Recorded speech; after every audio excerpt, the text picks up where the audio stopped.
히로시마 G7에 참석한 정상들은 국제질서 수호를 강조하면서 러시아 견제에 한 목소리를 냈습니다.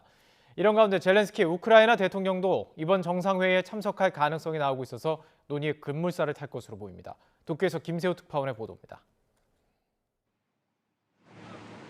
G7 정상들은 히로시마 평화기념공원 내 원폭 자료관을 찾으며 첫 공식 일정을 시작했습니다.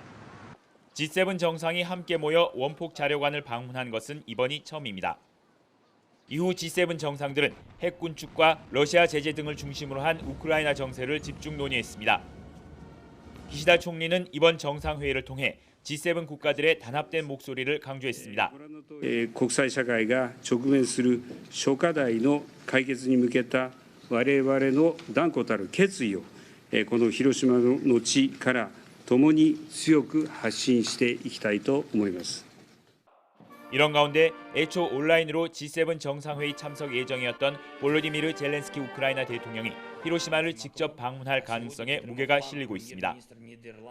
젤렌스키 대통령이 대면으로 참석하게 되면 서방 국가의 지원을 촉구할 것으로 보입니다. 다만 일본 정부는 공식 기자회견에서 젤렌스키 대통령은 온라인 참석이라며 기존 입장을 재확인했습니다. ゼレンスキー大統領は21日午前に新たに設けることとなった G7 首脳と同大統領によるウクライナセッションにオンラインで参加する予定であります。 이와 관련해 미 정부 고위 당국자는 러시아에서 취재진에게 모든 G7 국가가 러시아에 대한 새로운 제재와 수출 통제를 준비하고 있다고 밝혔습니다.